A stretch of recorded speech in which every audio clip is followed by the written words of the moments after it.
Let's begin an important topic called as supply. तो जब हम सप्लाई की बात करते हैं मतलब जो गुड्स मार्केट में आ रहा है वो गुड्स जो प्रोड्यूसर विलिंग टू सेल कर रहा है, हाँ, जो बेचने की चाहत है एक पर्टिकुलर प्राइस पर एक पर्टिकुलर पीरियड ऑफ टाइम पर, उसको कहते हैं सप्लाई। आइए समझते हैं सप्लाई को डिटेल में, फैक्टर्स ऑफ सप्लाई और सप्लाई से जुड़े कर्व्स। तो सप्लाई क्या है? Supply quantity of commodity which producer and sellers are willing to produce and offer for sale. Keyword है विलिंग टू प्रोड्यूस, क्योंकि प्रोड्यूसर है तो willing to produce and offer for sale at various prices during a particular period of time. याद रखिएगा supply भी flow variable है। चलिए कुछ इंपॉर्टेंट एस्पेक्ट्स, कुछ इंपॉर्टेंट बातें जो इस डेफिनेशन से पता चलती हैं। पहला है सप्लाई क्वांटिटी की बात करता है। किस क्वांटिटी की? जिस क्वांटिटी को एक प्रोड्यूसर प्रोड्यूस करके बेचना चाहता है। सप्लाई जब भी बात करेंगे तो एक पर्टिकुलर प्राइस के साथ बात करेंगे। मतलब ये नहीं कह सकते कि 20 किलोग्राम ऑफ गुड्स हम सप्लाई करना चाहते हैं, साथ में बताना पड़ेगा कि 20 kilogram if the price is this much. Clear? Price के साथ क्वांटिटी बताना पड़ेगा। एंड लास्ट, सप्लाई एक फ्लो वेरिएबल है। इसका मतलब है सप्लाई जब भी प्रोड्यूसर करेगा तो एक स्पेसिफिक पीरियड के हिसाब से करेगा, जैसे पर डे कितना सप्लाई कर पाएगा, पर वीक का कर पाएगा, या सिमिलरली ऐसे ही पर मंथ या पर ईयर। हाँ, एक टाइम स्पेन का होना उसके अंदर बहुत जरूरी है। अब आता है इंडिविजुअल एंड मार्केट सप्लाई। किसी एक फर्म द्वारा जो गुड्स विलिंग टू सेल करने का है उसको कहते हैं इंडिविजुअल सप्लाई। हाँ भाई, नाम से पता चल रहा है, क्यों याद करना चाहते हैं? सिंपल डेफिनेशन है quantity of the commodity which a firm, देखा इंडिविजुअल मतलब कितनी, एक firm is willing to produce and offer at a particular time at a particular price during a specified period of time. ध्यान दीजिएगा, price होना और time होना compulsory है, तभी आपकी डेफिनेशन कंप्लीट मानी जाएगी। क्या मार्केट में क्या हो जाएगा तब? तो मार्केट में सारी डेफिनेशंस वैसे ही रहेगी, बस ऑल दी प्रोड्यूसर हो जाएगा या ऑल दी फर्म्स कर दीजिए, बात सारा सेम है। तो ऑल दी फर्म्स या all the producers are willing to produce and offer for sale at a particular price during a specified period of time. Clear? कह देंगे मार्केट सप्लाई, या एक और नाम है इसका इंडस्ट्री सप्लाई। कई बार वर्ड हम कंफ्यूज करते हैं अपने आम जीवन में, स्टॉक या सप्लाई को एक ही मान लेते हैं। तो क्या आपको भी लगता है दोनों सेम है? चलिए आज क्लियर कर देते हैं, दोनों सेम नहीं।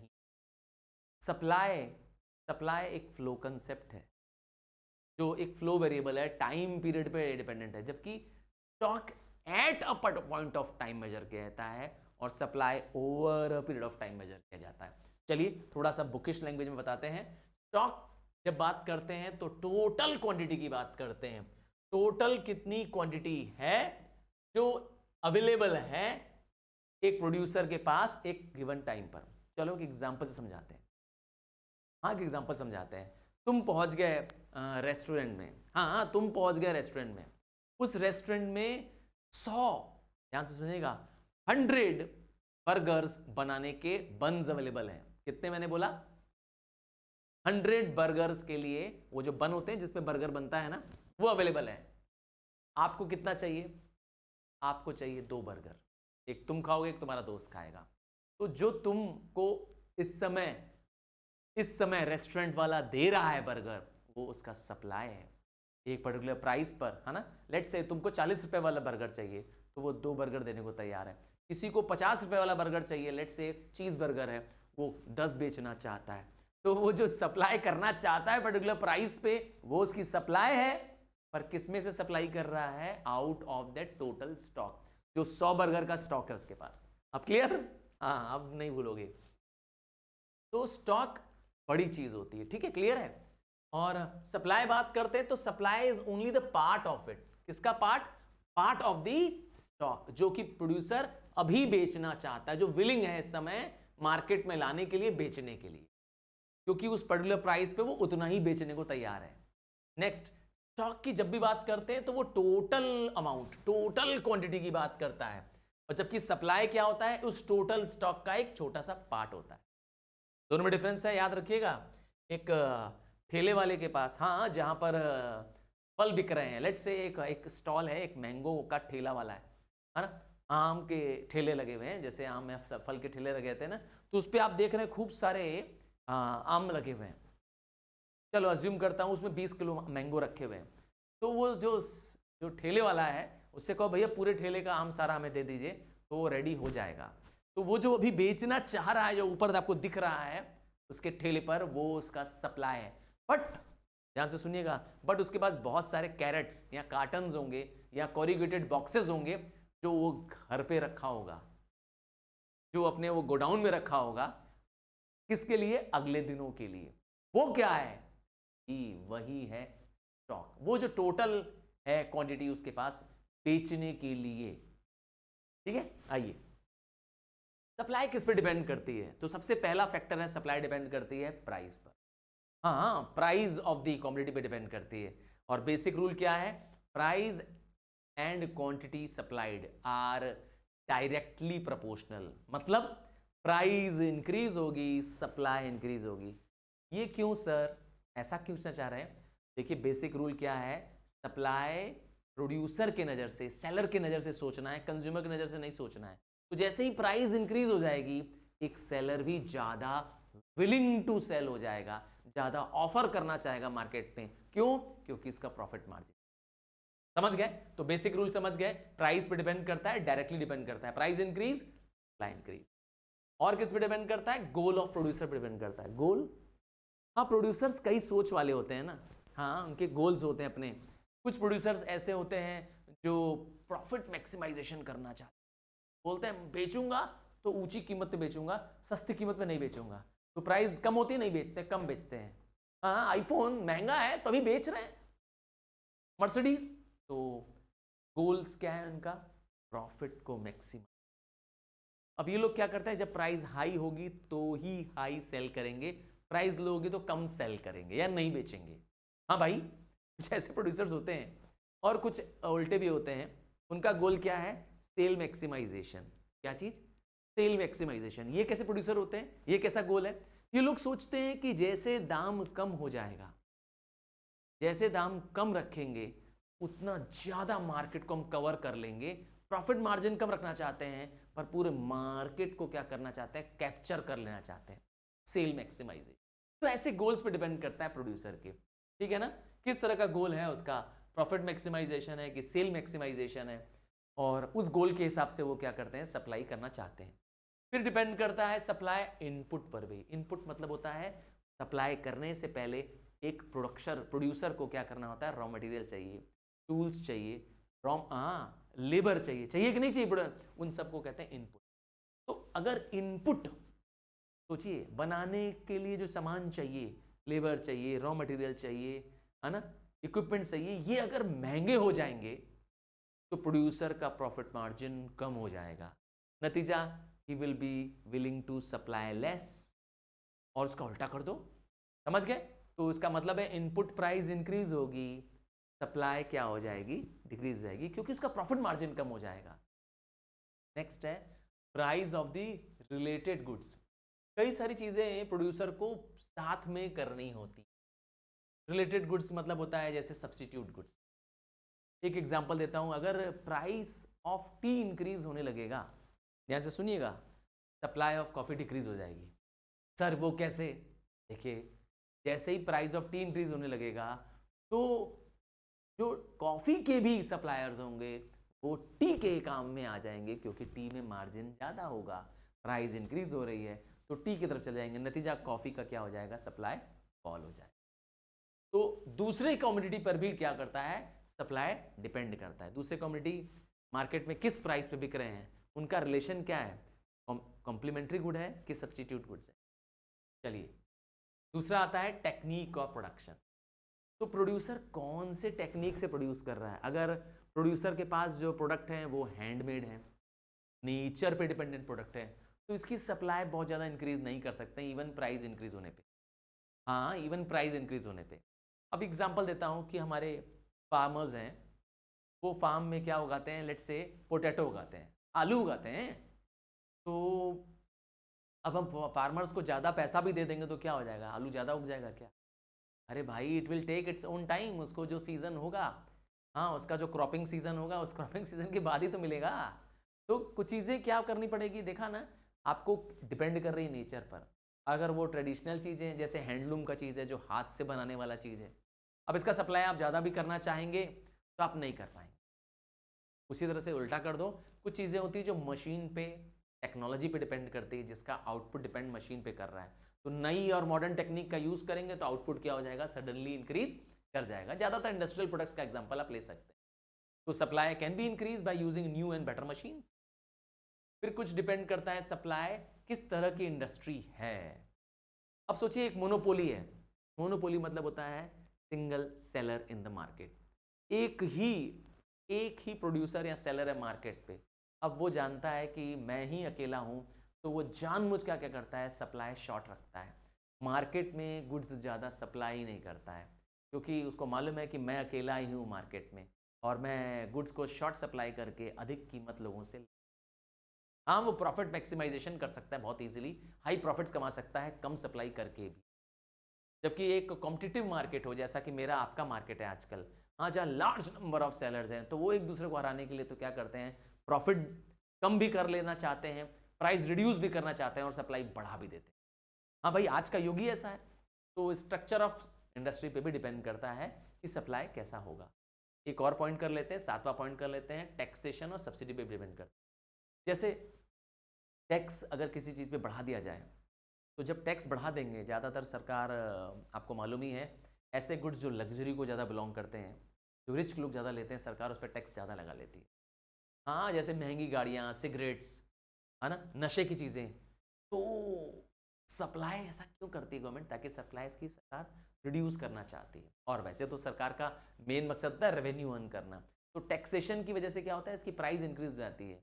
नतीजा क्या होता है, इसकी सप्लाई घटने लगती है। और सब्सिडी में ठीक उल्टा होता है। सब्सिडी देने से क्या होता है कि प्राइस रिड्यूस हो जाती है। Producers are more willing to sell और सप्लाई सच गुड्स, क्योंकि उसमें सब्सिडी मिल रही है। फर्टिलाइजर इसका अच्छा एग्जाम्पल है, एलपीजी इसका अच्छा एग्जाम्पल है। ठीक, आइए फंक्शन की बात करें। जैसे ही वर्ड फंक्शन आ जाएगा तो एक कीवर्ड आ जाएगा, फंक्शनल रिलेशनशिप। क्या कीवर्ड आ जाएगा, फंक्शनल रिलेशनशिप। तो सप्लाई फंक्शन मतलब सप्लाई और उसके डिटर्मिनेंट्स का फंक्शनल रिलेशनशिप। क्या, सप्लाई और उसके डिटर्मिनेंट्स के फैक्टर्स का फंक्शनल रिलेशनशिप है सप्लाई फंक्शन। तो it is a statement which shows relationship between quantity supplied and it's determinants. आप ऐसे भी लिख सकते हैं, एफ लिख करके सप्लाई, एफ लिख करके ये एक मैथमेटिकल इक्वेशन के रूप में लिख सकते हैं, price of the product, price of the related goods, goals of the producer, वो सारे पॉइंट्स को इस तरह के अंदर लिख सकते हैं। आइए अब स्टार्ट करते हैं लॉ ऑफ सप्लाई। देखिए, सप्लाई जब भी सोचना है तो प्रोड्यूसर की नज़र से सोचना है, सेलर की नज़र से सोचना है। कंज्यूमर के पॉइंट ऑफ व्यू से कभी मत सोचिए, नहीं तो आपको समझ में नहीं आएगा। तो जब सप्लाई की बात करते हैं तो डेफिनेशन है लॉ ऑफ सप्लाई में, other things remaining same, the quantity of commodity that firms will produce and offer for cell rise with the rise in the price and fall with the fall in the price. Keyword इसमें याद रखिए, ये लिखना मत भूलिएगा। क्या other चीजें ध्यान देनी है, other things remaining the same. तो ये other things remaining the same क्या है, हाँ, ये अदर थिंग्स हैं उसके फैक्टर्स जो अभी हम लोग ने पढ़े। अभी हम लोग ने ऊपर डिटर्मिनेंट्स पढ़े, फैक्टर्स पढ़े, जिसमें आपने टैक्सेशन भी पढ़ा, गोल्स पढ़ा, प्राइस ऑफ रिलेटेड गुड्स पढ़ा, इन सब की बात कर रहे हैं। ठीक है, तो यहाँ बहुत क्लियरली है कि लॉ ऑफ सप्लाई कहता है supply of goods, supply of commodity directly proportional है प्राइस पर। प्राइस इंक्रीज करोगे, सप्लाई, यस, सोच के देखो, सेलर के नजर से सोचो, सेलर ज्यादा बेचना चाहता है, याद रखिएगा विलिंग वर्ड है, बिकता है नहीं बिकता है मार्केट में इससे कोई मतलब नहीं है, चाहत क्या है उसकी, चाहता तो हमेशा ज्यादा ही है उस समय, हाँ, he is wanting to sell more. चलिए इस सप्लाई को समझने के, लॉ ऑफ सप्लाई को समझने के लिए हम सप्लाई शेड्यूल का एग्जांपल लेंगे। शेड्यूल, शेड्यूल क्या होता है, टेबल होता है। क्या, टेबल। तो सप्लाई शेड्यूल क्या है, एक टेबल है। क्या है, एक टेबुलर स्टेटमेंट है। क्या शो करता है, various quantities that the producers are willing to produce and sell at various prices. एक एग्जांपल से समझा देता हूं। ये रहा एक सप्लाई शेड्यूल, एक तरफ आप लिखेंगे प्राइस, एक तरफ लिखेंगे क्वांटिटी सप्लाइड। तो प्राइस है 10 रुपीज़, प्रोड्यूसर बेचना चाहते हैं 100 यूनिट, प्राइस हो गई 15, प्रोड्यूसर बेचना चाहते हैं 125 यूनिट, प्राइस हो गई 20 रुपीज़, प्रोड्यूसर बेचना चाहते हैं 200 यूनिट। तो क्या कह रहा हूं, ये एक टेबल है, एक शेड्यूल है जो various prices and quantity supplied at that price को रिफ्लेक्ट कर रहा है और साफ साफ बता रहा है, साफ साफ शो कर रहा है कि जैसे जैसे प्राइस इंक्रीज हो रही है क्वांटिटी सप्लाई भी क्या हो रहा है, इंक्रीज हो रहा है। तो लॉ ऑफ सप्लाई को क्या कर रहा है, प्रूव कर रहा है। ठीक है, अब जब इंडिविजुअल सप्लाई शेड्यूल की बात करते हैं तो एक इंडिविजुअल प्रोड्यूसर के नजर से देखना है। हाँ, एक टेबल जिसमें quantity of commodity that an individual producer, एक सिंगल फर्म या एक सिंगल प्रोड्यूसर का सप्लाई है ये, let's say supply of the firm A है ये। ठीक है, तो इसको शो करता है। जब हम मार्केट सप्लाई शेड्यूल की बात करते हैं तो इसका मतलब है all the firms in the market. अभी हमने जो शेड्यूल बनाया वो एक सिंगल फर्म के लिए बनाया। अगर हम क्या करें, कई सारी फर्म्स का ले लें, ये price quantity supplied by A, quantity supplied by B, और ये है total quantity, market of the quantity. अब 10 रुपए के प्राइस में सप्लाई करना चाहता है फर्म ए 100, जबकि फर्म बी इसी 10 रुपीज़ के प्राइस में 120 गुड्स सप्लाई करने को तैयार है। अगेन सिमिलरली प्राइस जब 11 हो गया, प्राइस इंक्रीज हो गया, तो फर्म ए 110 यूनिट्स बेचने को तैयार है, जबकि फर्म बी 150 यूनिट्स बेचने को तैयार है। सिमिलरली प्राइस 12 हो गया, यहाँ पर 140 यूनिट्स ये बेचने को तैयार है और ये 200 यूनिट्स बेचने को तैयार है। तो ये जो फर्म्स इन दी मार्केट हैं, all the producer in the market है, इनका ऐड कर दीजिए, इनका सम कर दीजिए, आ जाएगा। तो 100 plus 120 this gives you 220, 150 plus 160 this gives you 260, and last 340। आपके पास मार्केट सप्लाई शेड्यूल आ गया। All the firms, all the producers in the market जो बेचना चाहते थे उस क्वांटिटी का सम कर दो।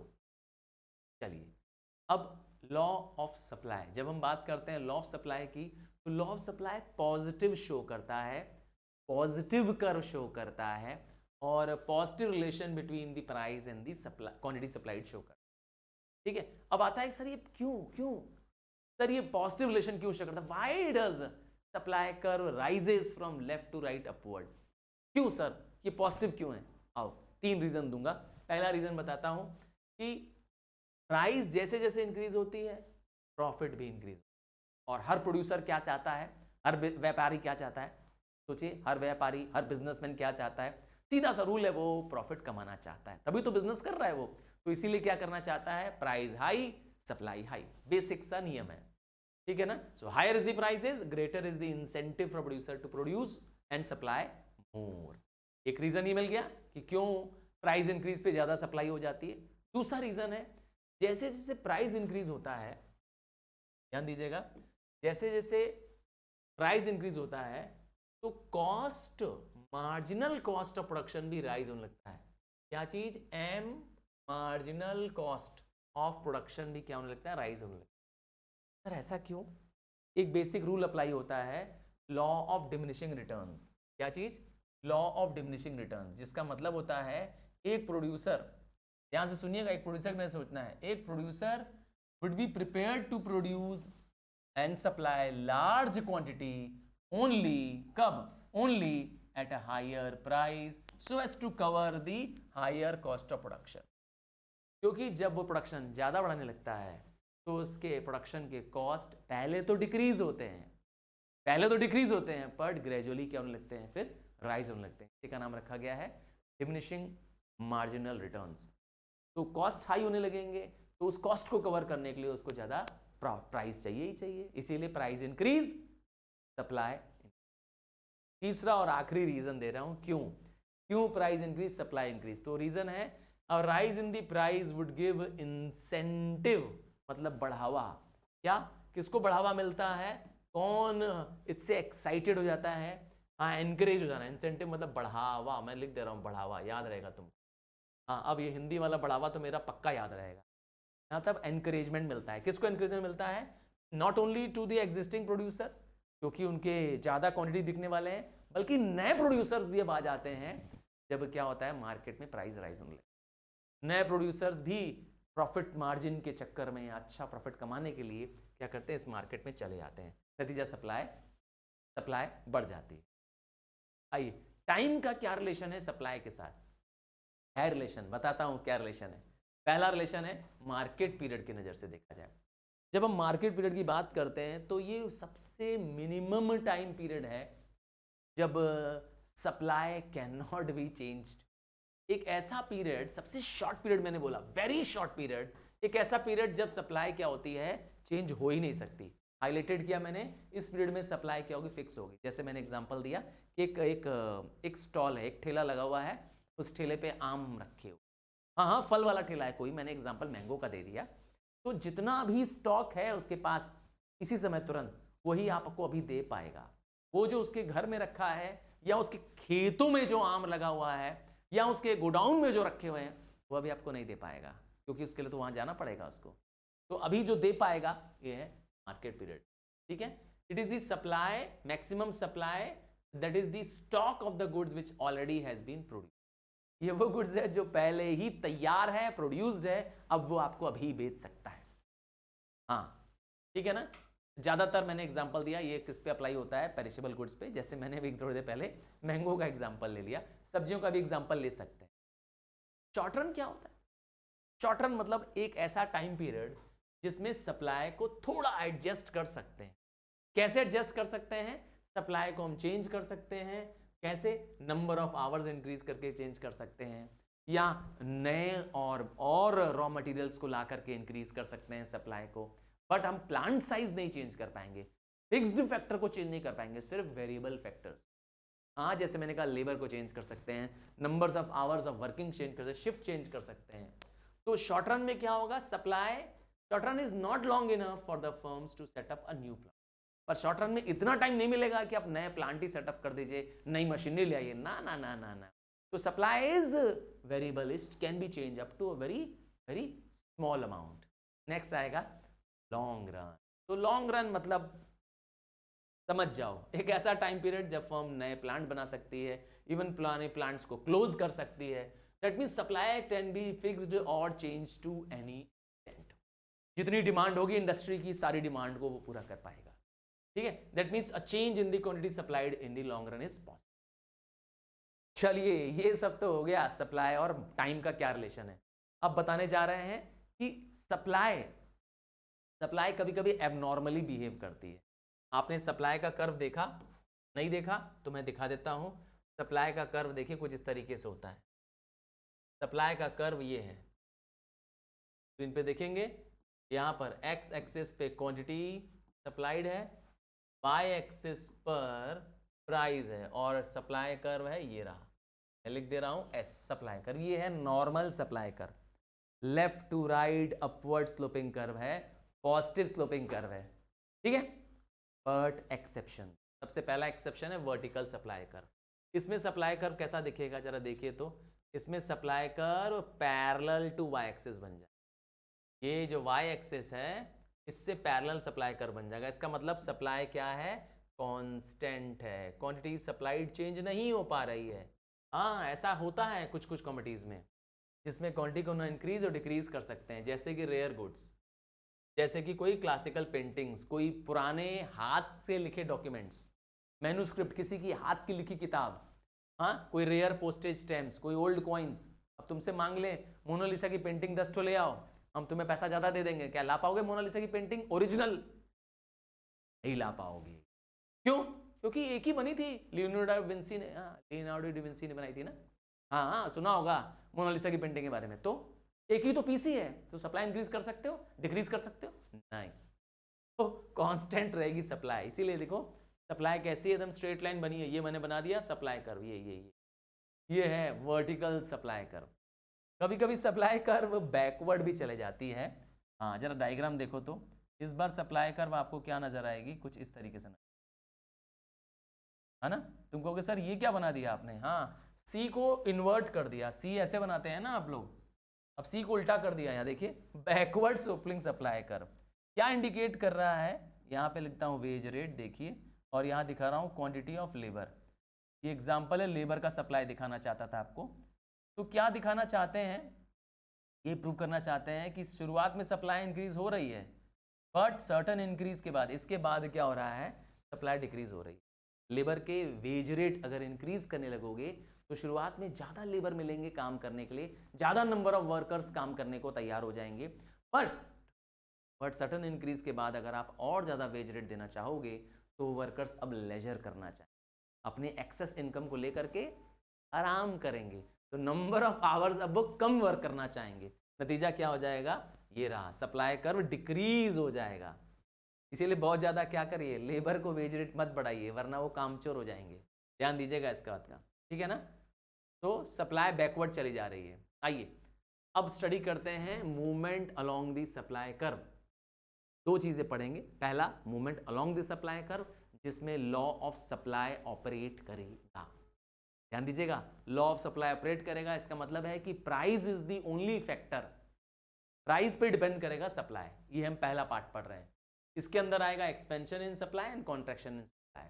तो क्या है इस खास बात, इसमें देखें, when the quantity supplied rise due to rise in price, क्या हो रहा है, price increase, quantity supply increase, इतने को, बस इतने को कहते हैं एक्सपेंशन इन सप्लाई, या एक और नाम है इंक्रीज इन क्वांटिटी सप्लाइड। याद रखिएगा, इसमें other factors will remain constant, इसमें प्राइस ही इंपॉर्टेंट फैक्टर है, ठीक है। इसी का उल्टा कर दो, price decrease, quantity supplied decrease, बन गया कॉन्ट्रैक्शन इन सप्लाई। सिंपल है, याद करने की कोशिश मत करिए, समझने की कोशिश करिए। प्राइस डिक्रीज हो गया, मार्केट में सप्लाई भी डिक्रीज हो गया, प्राइस ही इंपॉर्टेंट फैक्टर है, अदर फैक्टर्स इसमें क्या है, फिर से कांस्टेंट। पर जैसे ही शिफ्ट इन सप्लाई की बात करते हैं या चेंज इन सप्लाई की बात करते हैं, इसमें अदर फैक्टर्स इंपॉर्टेंट हो जाते हैं। क्या, other factors are important, price constant हो जाएगा। मैं लिख दे रहा हूं आपके लिए, other factors are important, price is constant, इसमें प्राइस चेंज नहीं होगा, ठीक है। इसमें प्राइस को क्या कर दिया जाएगा, कांस्टेंट कर देंगे। चलिए देखिए, सबसे पहले बात करते हैं, इसको कहते हैं चेंज इन सप्लाई। क्यों, क्योंकि क्वांटिटी ऑफ सप्लाई चेंज होगी, है ना, इंक्रीज या डिक्रीज होगी, बट किसकी वजह से होगी, change in factors other than price, price के अलावा कोई और फैक्टर होगा। मैंने बता दिया, गोल ऑफ प्रोड्यूसर हो सकता है चेंज हो जाए, हो सकता है price of the related goods change हो जाए, हो सकता है पॉलिसी ऑफ टैक्सेशन लग जाए, सब्सिडी लग जाए, तो प्राइस इसका फैक्टर नहीं है, याद रखिएगा बस। अब इंक्रीज इन सप्लाई कब होगा, जैसे मैं एग्जांपल देके दिखाता हूं इंक्रीज इन सप्लाई के बारे में। इस इंक्रीज इन सप्लाई में देखिए प्राइस कांस्टेंट रहेगी, यहां से देखिएगा, प्राइस है 10, सप्लाई है 100, प्राइस है 10, सप्लाई है 150। क्या हुआ, प्राइस कांस्टेंट है, देखिए प्राइस ऑफ कमोडिटी क्या है, प्राइस कांस्टेंट, मैं लिख रहा हूं P कांस्टेंट, फिर भी क्वांटिटी सप्लाई क्या हो रही है, बढ़ गई, 100 से सप्लाई कितनी हो गई, 150। इसी को कहते हैं इंक्रीज इन सप्लाई। कर्व में देखना चाहते हैं तो पहला कर्व आपका नॉर्मल बन रहा है, ये रहा सप्लाई का कर्व, दूसरा सप्लाई का कर्व राइटवर्ड और आउटवर्ड चला जा रहा है, ये रहा। तो प्राइस कांस्टेंट, सप्लाई इंक्रीज, देखा आपने, प्राइस कांस्टेंट थी, सप्लाई आपकी क्या हो गई है, इंक्रीज। ओरिजिनल सप्लाई ये रही, यहाँ पर OQ, और ओरिजिनल सप्लाई से सप्लाई इंक्रीज होके OQ1 चले गई। दिस इज, यहाँ से यहाँ तक क्या हो रहा है, यहाँ से यहाँ तक हो रहा है इंक्रीज इन सप्लाई। क्या इसका रिवर्स भी होता है सर, हाँ भाई होता है ना, decrease in supply. Decrease in supply में क्या होगा, इसमें फिर से प्राइस कांस्टेंट रहेगा, मतलब प्राइस चेंज नहीं होगा, बट सप्लाई क्या हो जाएगी, सप्लाई फॉल हो जाएगी। शेड्यूल ऐसा ही बना देंगे एक ठो इसमें का, है ना, प्राइस 10 ही रखना, क्वांटिटी सप्लाइड अभी यहाँ 100 दिखा रहे हैं, पहले ओरिजिनल में प्राइस 10 थी, क्वांटिटी सप्लाइड 100 है, प्राइस 10 ही रह जाएगी पर क्वांटिटी सप्लाइड हो जाएगी 80, तो सप्लाई क्या हो गई, डिक्रीज। तो ओन प्राइस चेंज नहीं हो रही है क्योंकि वो तो कांस्टेंट है, अदर फैक्टर्स की वजह से प्राइस क्वांटिटी सप्लाई डिक्रीज हो रही है। ये कर्व कहाँ मिलेगा आपको, लेफ्टवर्ड और इनवर्ड मिलेगा। जैसे ये राइटवर्ड मिला था ना, increase in supply, decrease in supply आपको लेफ्टवर्ड और इनवर्ड मिलेगा। चलिए अगला topic, price elasticity, that is degree of responsiveness of change in quantity supplied with respect to change in price। तो प्राइस के डिपेंड करता है, प्राइस के सेंसिटिव होती है सप्लाई, इसी को शो करता है। हाँ, अगर हम इसकी डिग्रीज की बात करें तो सबसे पहले आएगा परफेक्टली इलास्टिक सप्लाई। देखिए ई से इलास्टिक ई ही बना दीजिए आंसर में। क्या मैंने कहा, ई बना दीजिए, दिखाता हूं। ई बनाने आता है आपको, ये बनाते हैं। आपको दूर से देखने में, वहां से देखने में लग रहा होगा सर ने ई ड्रॉ कर दिया, ये याद दिलाने के लिए है कि इलास्टिक सप्लाई में ई बना दिया कर। यहाँ पर है प्राइस, यहाँ पर है नीचे वाले एक्सेस पे क्वांटिटी सप्लाइड। क्या शो कर रहा है, ये दिखा रहा है इलास्टिसिटी इज इनडेफिनाइट। क्या हो रहा है, नो चेंज और little change in price. Price में बहुत कम चेंज हो रहा है, वेरी स्मॉल चेंज हो रहा है, फिर भी क्या हो रहा है, सप्लाई इंक्रीज हो है। तो क्या है, quantity supply changes with no change in price. Price constant है या नो चेंज हो रही है, ना के बराबर है प्राइस में चेंज, फिर भी एक रेयर फिनोमेना। इसका ठीक उल्टा होने वाला है, ठीक उल्टा होने वाला है। इसमें इलास्टिसिटी क्या हो गई है, इलास्टिसिटी है इनफाइनाइट, इसमें इलास्टिसिटी अब जो करने वाले हैं इन इलास्टिक में, उसमें क्या होगा, सप्लाई आई बना देगी। देखिए आई बना दिया मैं, आपको याद कराने के लिए मैं डॉटेड लाइन बना दे रहा हूँ। ये देखिए जैसे आपको दूर से दिखेगा आई दिखेगा, आपको दिखेगा सर ने आई बना दी, यहाँ भी है ना, आई लग रहा है ना। आपको डॉटेड लाइन नहीं बनानी है, सिर्फ समझाने के लिए बना रहे हैं। तो यहाँ पे क्या हो रहा है, एक वर्टिकल सप्लाई कर्व बन रहा है। देखिए parallel to Y axis supply curve बन रहा है। ये कब हो रहा है, जब प्राइस चेंजिंग है, प्राइस चेंज करते जा रही है बट सप्लाई कांस्टेंट। ऐसा तो मुश्किल है। अगेन ये रेयर फिनोमेना है ना, कि प्राइस कितना भी चाहे चेंज हो जाए, जितना भी फ्लक्चुएट हो जाए, सप्लाई कांस्टेंट रहेगी, नहीं, ये भी पॉसिबल नहीं। आइए तीसरा टाइप देखते हैं, तीसरी डिग्री देखते हैं, यूनिटरी इलास्टिक।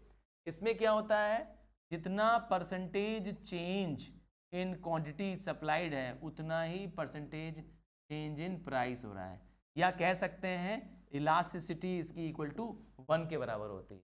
अगर 10% प्राइस राइज हो रहा है तो 10% क्वांटिटी सप्लाई भी इंक्रीज हो जा रही है। हाँ, सेम परसेंट से इंक्रीज दोनों हो रहे हैं या डिक्रीज हो रहे हैं, हम इसे कहते हैं यूनिटरी इलास्टिक। अगेन ये भी एक रेयर फिनोमेना है, एकदम सेम परसेंटेज तो कोई होने का चांसेस नहीं है, थोड़ा बहुत तो चेंज होता ही है ना। मार्केट में आते हैं तो इलास्टिक, क्या इलास्टिक सप्लाई, इसमें क्या होता है, percentage change in quantity supplied is greater than percentage change in price. मतलब प्राइस में चेंज हो रहा है, थोड़ा चेंज हो रहा है, प्राइस 10% से इंक्रीज हो रही है, पर डिमांड सप्लाई 20% से इंक्रीज हो रही है। आओ शेड्यूल दिखा दूं, एक शेड्यूल से समझा दूं। Price quantity supplied, price 10, quantity supplied 100, price 12, quantity supplied 140। अब आप कहेंगे सर प्राइस का इंक्रीज कितना है, मैं कहूँगा 20%। चेक कर लीजिए, प्राइस का increase delta change in price is 20%, जबकि क्वांटिटी सप्लाइड का चेंज कितना है, क्वांटिटी सप्लाइड का चेंज है 40%। तो change in quantity supply is more. देखिए है ना, यही हो रहा है, इसीलिए इसको कह रहा हूँ इलास्टिक सप्लाई। इसमें सप्लाई क्या होगा, इलास्टिसिटी कितनी होगी, ग्रेटर देन 1 होगी। क्या होगी, ग्रेटर देन 1 होगी। ऐसा नॉर्मली हो सकता है, मार्केट में तो ऐसा होता रहता है। कुछ इसका रिवर्स भी हो सकता है कि नहीं, डेफिनेटली हो सकता है, हम इसे कहते हैं इन इलास्टिक। इसमें ठीक इसका रिवर्स कंडीशन आने वाला है। रिवर्स कंडीशन में क्या हो जाएगा, चेंज इन प्राइस ज़्यादा होगा और चेंज इन सप्लाई कम होगा, इसकी इलास्टिसिटी लेस देन 1 होगी। क्या कहते हो, इलास्टिसिटी लेस देन 1 हो जाएगी। आइए methods of measurement of elasticity पढ़ते हैं। दो मेन मेथड्स आपके सिलेबस में है। पहला परसेंटेज मेथड है, बस परसेंटेज मेथड को प्रोपोर्शनेट मेथड भी कहते हैं। इसमें एक फॉर्मूला है, फॉर्मूला बहुत सिंपल है, percentage change in quantity supplied upon percentage change in price. दूसरा है ज्योमेट्रिक मेथड जिसको हम पॉइंट मेथड भी कहते हैं। इसमें कर्व ड्रॉ करते हैं, और इलास्टिसिटी निकाल सकते हैं। आइए last topic of the day, determinants अर्थात factors affecting elasticity of supply. Supply किस किस पे डिपेंड करती है? सबसे पहला डिपेंड करती है बिहेवियर ऑफ द कॉस्ट पे। क्या चीज़? बिहेवियर ऑफ कॉस्ट, बनाने की कीमत पर। एक बेसिक सा रूल है कि जैसे जैसे क्या होगा, इंक्रीज इन आउटपुट करेगा फर्म, तो एक रूल अप्लाई होता है, इंक्रीज इन कॉस्ट होने लगता है। मालूम है कि नहीं आपको? तो अगर क्या हो, इंक्रीज इन आउटपुट हो और जिसकी वजह से इंक्रीज या डिक्रीज इन प्राइस हो, तो समझ जाओ वो इलास्टिक। क्या मतलब, समझ गए? चेंजेस अगर हो रहे हैं प्राइस में, क्या चीज, इंक्रीज डिक्रीज इन सप्लाई अगर हो रही है बिकॉज ऑफ द कॉस्ट, तो समझ जाओ कि वो क्या है, इलास्टिक है। और अदरवाइज क्या है, there is no change in the supply. Output के चेंज होने, प्रोडक्शन के कॉस्ट में चेंज होने पर भी there is no change in supply, समझ जाओ इन इलास्टिक। देखिए हम ऐसे पहचानते हैं, आसान तरीका बता देते हैं, ट्रिक बता देते हैं। जब इलास्टिक वर्ड आए तुम्हारे दिमाग में, इलास्टिक मतलब बदलाव हो, चेंज हो। प्रोड्यूसर क्या करेगा, सप्लाई चेंज करेगा, मतलब इलास्टिक है। प्रोड्यूसर सप्लाई चेंज नहीं करना चाहेगा, producer is not willing to change the supply, जो है वही रखना चाहता है, इन इलास्टिक है। ठीक है, दिमाग में बैठेंगे। प्रोड्यूसर की नज़र से सोचना है, याद रखिएगा, कंज्यूमर की नज़र से नहीं, अपने नज़र से मत सोचना। फिर टाइम एलिमेंट, तो मैंने कहा शॉर्ट टर्म में क्या होगा, अगर आपको बहुत शॉर्ट टाइम दिया जाए जिसको मार्केट टाइम कहेंगे, तो सप्लाई इलास्टिक नहीं हो पाएगी, इन इलास्टिक। मैं लिख रहा हूं S in elastic. Short term में सप्लाई इन इलास्टिक हो जाएगी। अगर लॉन्ग टर्म दे देंगे, तो हम कहते हैं लॉन्ग रन दे देंगे, तो लॉन्ग रन में supply can be change to any extent, तो सप्लाई क्या हो जाएगी, इलास्टिक हो जाएगी, या कह सकता हूं परफेक्टली इलास्टिक हो जाएगी। फिर सप्लाई किस पे डिपेंड करती है, नेचर ऑफ द कमोडिटी पे डिपेंड करती है। कुछ ऐसी वस्तु है जिसको हम कहते हैं ड्यूरेबल प्रोडक्ट्स, मतलब एक बार बन गया और लंबे समय तक पड़ा रहता है, इनकी सप्लाई भी बहुत लंबे समय तक काम आ सकती है। इनकी सप्लाई क्या होती है, इलास्टिक होती है। क्या चीज़, इलास्टिक होती है। जबकि सप्लाई ऑफ पेरिशेबल प्रोडक्ट्स जैसे कि फार्म प्रोडक्ट्स, हाँ खेतों के उपज, वो इन इलास्टिक है। सप्लाई इंक्रीज अचानक नहीं हो सकती है ना। अगर टमाटर के दाम महंगे होंगे तो क्या हो जाएगा, खेतों का प्रोडक्शन अचानक बढ़ जाएगा क्या, अचानक ज़्यादा टमाटर उगने लगेंगे क्या इस बार? नहीं, ऐसा नहीं हो पाएगा ना। एक सीजन लगेगा जब टमाटर की क्रॉप्स ग्रो करेंगे, अचानक तो ग्रो करेंगे नहीं। तो सप्लाई चेंज नहीं कर पा रहे हैं, प्राइस चेंज हो रही है टमाटर की, टोमेटोज की, क्योंकि मैंने कहा वो फार्म प्रोडक्ट्स हैं। तो ड्यूरेबल प्रोडक्ट्स होगा, इनकी सप्लाई इंक्रीज कर सकते हैं। अरे भाई मशीन से इंक्रीज करना है भाई, बटन दबाओ, ज़्यादा हो जाएगा ना। तो सप्लाई इलास्टिक है, पेरिशेबल प्रोडक्ट्स की सप्लाई इलास्टिक नहीं है। फिर सप्लाई किस पर डिपेंड करती है, क्या हमारे पास फैसिलिटी है आउटपुट को एक्सपेंड करने की। सोचिए एक प्रोड्यूसर के पास नई मशीन्स हैं, रॉ मटेरियल्स है, इक्विपमेंट है, बैंक बैलेंस है, वो आउटपुट को इंक्रीज जल्दी कर पाए। हाँ, उसके पास सारे फैक्टर्स अवेलेबल हैं, जैसे ही डिमांड मार्केट से आएगी खूब सप्लाई कर सकता है, तो सप्लाई इलास्टिक है। कब इलास्टिक है, if the producer has production facility, उसके पास क्या है, समूचे व्यवस्था है चेंज करने की। नेक्स्ट आता है किस पे डिपेंड करता है सप्लाई, नेचर ऑफ इनपुट। याद रखिएगा, अगर इनपुट्स मतलब रॉ मटेरियल्स कैसे हैं जो इजीली अवेलेबल हो सकते हैं। रॉ मटेरियल के लिए प्रोड्यूसर्स को बहुत परेशान होने की जरूरत नहीं है, आसपास लोकली अवेलेबल हैं, आसानी से उपलब्ध कराए जा सकते हैं, उसकी सप्लाई को बढ़ाया या घटाया जा सकता है। लेबर का एग्जांपल ले लेते हैं, रॉ मटेरियल का एग्जांपल ले लेते हैं, तो सप्लाई भी इलास्टिक हो पाएगी क्योंकि इसकी सप्लाई भी ज़्यादा आसानी से हो पाएगी। और इसका उल्टा कर दो। लास्ट पॉइंट करता हूँ, टेक्निक ऑफ प्रोडक्शन कौन सा यूज़ कर। अगर प्रोडक्शन करने के लिए बहुत मुश्किल टेक्निक लगानी पड़ती है, बहुत एफर्ट लगाना पड़ता है, बहुत मशीनें लगानी पड़ती है, बहुत टाइम टेकिंग प्रोसेस है, बहुत कॉम्प्लेक्स प्रोसेस है, तो सप्लाई ज़्यादा इंक्रीज नहीं हो। उसकी सप्लाई के इंक्रीज के लिए आपको बहुत फिर समय लगेगा। इसका उल्टा कर दो, जिसका प्रोडक्शन ईजी है, मॉडर्न मशीन्स के द्वारा झटपट हो जा रहा है, तो उसकी सप्लाई क्या हो जाएगी, इलास्टिक हो जाएगी। इलास्टिक मतलब चेंज हो पाएगी, जल्दी ही क्या करेंगे, उसकी सप्लाई को बढ़ा सकते हैं। This brings to the end. Bye from now.